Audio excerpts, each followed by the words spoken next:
रक्षाबंधन व्रत कथा मंगलाचरण। शुभारंभ में भगवान की स्तुति। ओम यगोपवीतं परम पवित्रम प्रज्ञापतेर्थ सहजं पुरस्तात् आयुष्यं प्रतिमुच्यं शुभं यगोपवीतं बलमस्तु तेजः।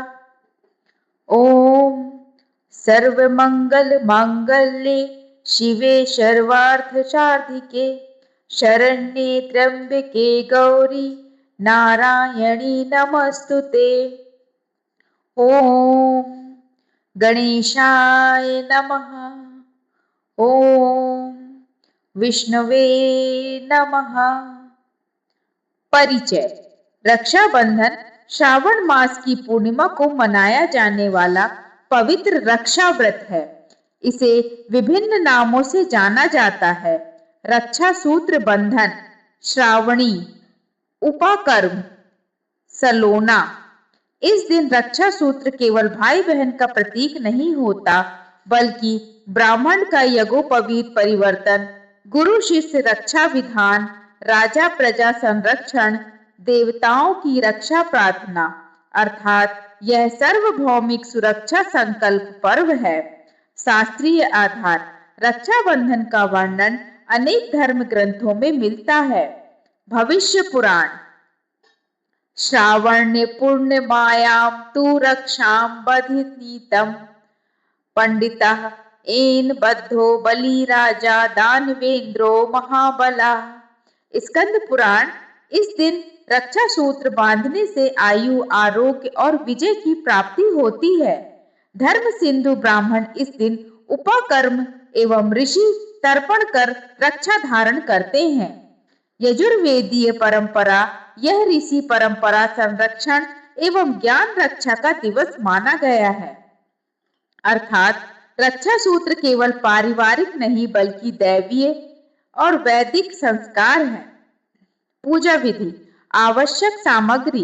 राखी, रक्षा सूत्र, रोली, चावल, दीपक, अक्षत, नारियल, मिठाई, कलश, जल, पीला वस्त्र।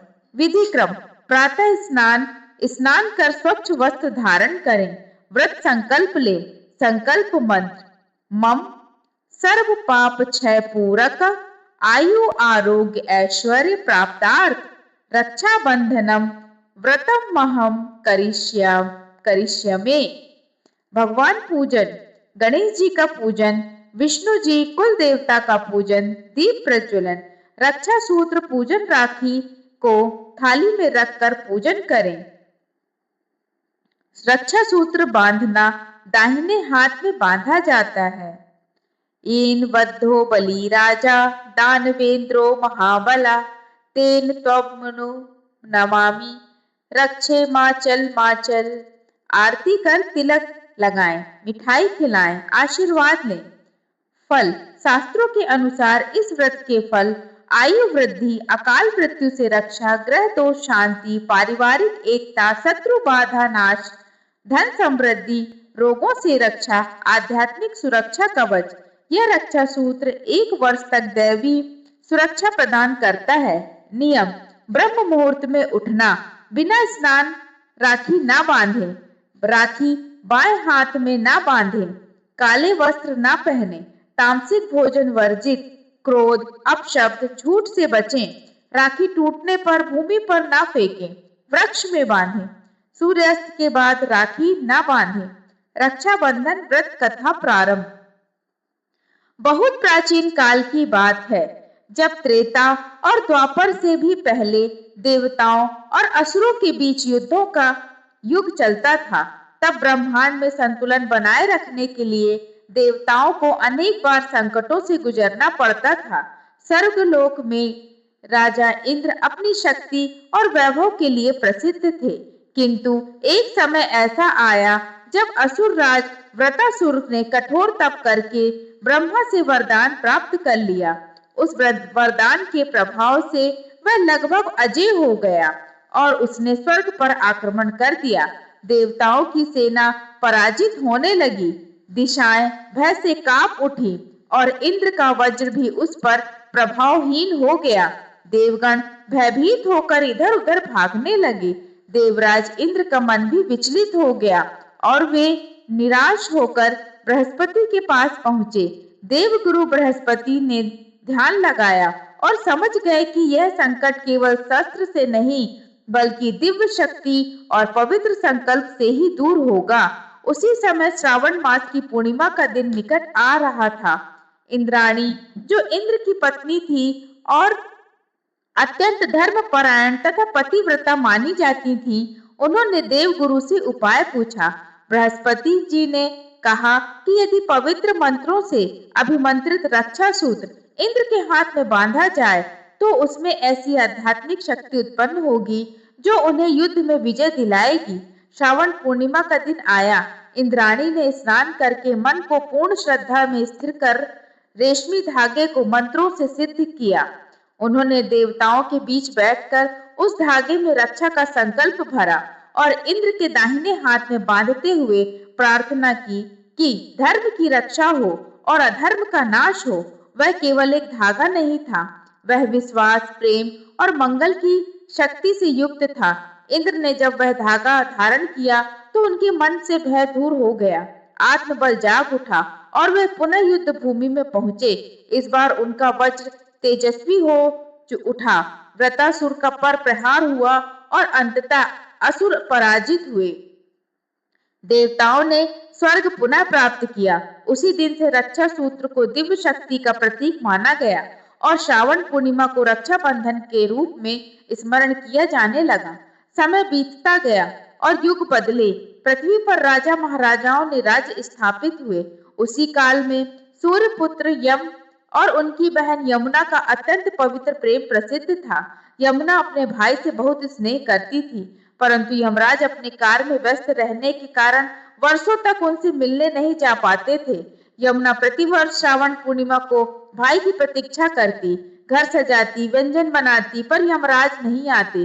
अंततः एक वर्ष उन्होंने निश्चय किया कि वे भाई को बुलाकर ही रहेंगी। उन्होंने देवदूत को संदेश भेजा और प्रेम से आग्रह किया। यमराज जब यमुना के घर पहुंचे तो बहन ने अत्यंत हर्ष से उनका स्वागत किया, स्नान कराया, उत्तम भोजन कराया और उनके हाथ में पवित्र धागा बांधा। यमुना ने कहा कि यह रक्षा का सूत्र है, मैं तुम्हारी दीर्घायु और कल्याण की कामना करती हूँ। यमराज उस प्रेम से भाव विभोर हो उठे और बोले कि जो भी बहन अपने भाई के हाथ में इस दिन प्रेम से रक्षा सूत्र बांधेगी, उसके भाई को दीर्घायु प्राप्त होगी और दोनों के बीच स्नेह अमर रहेगा। तभी से यह पर्व भाई बहन के प्रेम का प्रतीक बन गया और मृत मनुष्य लोक में भी इसे उत्सव के रूप में मनाया जाने लगा। काल चक्र आगे बढ़ा और द्वापर युग आया। हस्तिनापुर में कौरव पांडवों के बीच द्वेष बढ़ रहा था। एक बार भगवान कृष्ण शिशुपाल वध के पश्चात सभा में बैठे थे, तभी उनके हाथ की उंगली कट गई, रक्त बहने लगा। उपस्थित लोग उपाय सोचने लगे, किंतु द्रौपदी तुरंत अपने वस्त्र का एक टुकड़ा फाड़कर उनकी उंगली पर बांध दिया। वह साधारण कपड़ा था, पर उसमें स्नेह और समर्पण की शक्ति थी। कृष्ण मुस्कुराए और मन ही मन संकल्प किया कि इस प्रेम का ऋण अवश्य चुकाएंगे। समय बीता, दूध क्रीड़ा में द्रौपदी का चीरहरण हुआ। सभा में कोई सहायता को आगे नहीं आया। द्रौपदी ने अंततः कृष्ण को पुकारा। उसी क्षण कृष्ण ने उसकी लाज की रक्षा की और वस्त्र अनंत हो गए। यह वही रक्षा का वचन था जो एक छोटे से कपड़े के बंधन में छिपा था। इस प्रसंग से रक्षा बंधन केवल रक्त संबंध का नहीं बल्कि धर्म और विश्वास के संरक्षण का प्रतीक बन गया। इसी युग में एक और कथा प्रचलित हुई। असुर राज बलि ने भगवान विष्णु की कठोर भक्ति करके तीनों लोग जीत लिए। देवता चिंतित हुए तो विष्णु वामन रूप में बलि के यज्ञ में पहुंचे और 3 पग भूमि मांगी। बलि ने वचन दे दिया। वामन ने विराट रूप धारण किया और 2 पग में पृथ्वी आकाश नाप लिए। तीसरे पग के लिए बलि ने अपना सिर अर्पित कर दिया। विष्णु प्रसन्न हुए और उसे पाताल का राजा बना दिया, परंतु उनकी भक्ति से प्रभावित होकर स्वयं उनके द्वार पर प्रहरी बनकर रहने लगे। देवी लक्ष्मी को यह स्वीकार न हुआ कि उनके पति उनसे दूर रहें। उन्होंने एक साधारण स्त्री का रूप धारण किया और श्रावण पूर्णिमा के दिन बलि के पास पहुंची। उन्होंने उसके हाथ में रक्षा सूत्र बांधा और उसे भाई मान लिया। बलि ने प्रसन्न होकर वर मांगने को कहा। लक्ष्मी ने विष्णु को अपने साथ लौटने का वर मांगा। बलि ने बहन के प्रेम का मान रखते हुए भगवान को मुक्त कर दिया। इस प्रकार रक्षा सूत्र ने देव और असुरों के बीच भी प्रेम का संबंध स्थापित किया। इन सभी घटनाओं के साथ साथ पृथ्वी पर इस पर्व की महिमा फैली गई। ऋषि मुनि अपने शिष्यों को रक्षा सूत्र बांधकर उन्हें ज्ञान की रक्षा का आशीर्वाद देते। गुरु अपने शिष्य को धर्म पालन का वचन दिलाते और परिवारों में बहनों भाइयों के कल्याण की कामना करती। धीरे धीरे यह केवल एक अनुष्ठान नहीं रहा, बल्कि समाज में हर रिश्ते को जोड़ने वाला सूत्र बन गया। पुराणों में वर्णित है कि जब भी धर्म संकट में पड़ा, इस रक्षा सूत्र ने अदृश्य शक्ति प्रदान की। यह केवल धागा नहीं, बल्कि संकल्प है, रक्षा का, विश्वास का और मर्यादा का। बहन जब भाई को बांधती है तो केवल उसकी आयु नहीं मांगती, बल्कि यह कामना करती है कि वह सदैव धर्म मार्ग पर चले। भाई जब उसे स्वीकार करता है तो वह प्रतिज्ञा करता है कि वह उसकी रक्षा करेगा, चाहे परिस्थिति कैसी भी हो। कालांतर में अनेक राजाओं ने युद्ध पर जाने के पूर्व अपने राज्य की स्त्रियों से रक्षा सूत्र बंधवाया।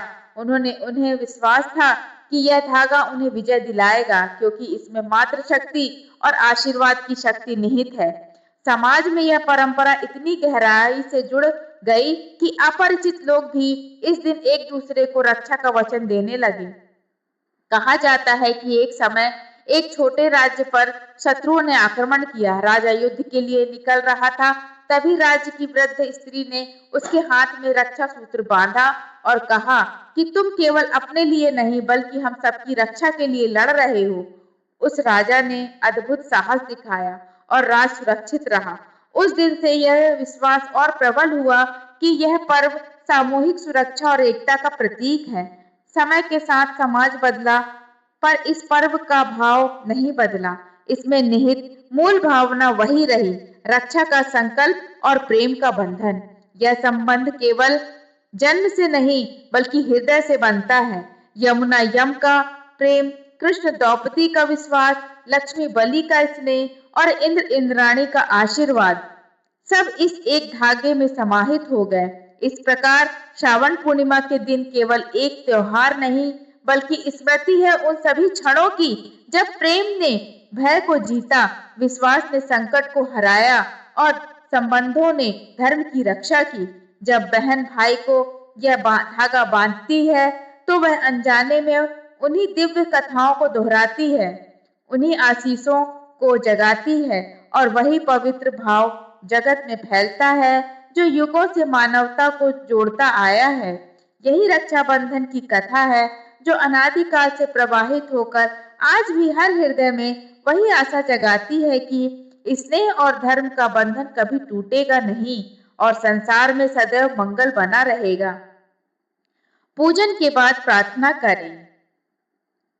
ओम रक्षाम धारयामि देवेश त्वं प्रसादात् सुखी भवेत् आयुर्लक्ष्मी विजय बुद्धि देहि में गरुड़ध्वज। अंत में ब्राह्मण बहन को दक्षिणा दें, प्रसाद वितरण करें, भगवान को प्रणाम करें।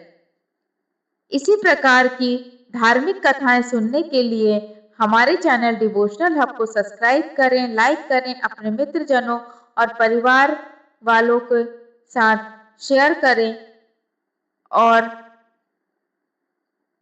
कमेंट में लिखें जय श्री कृष्णा।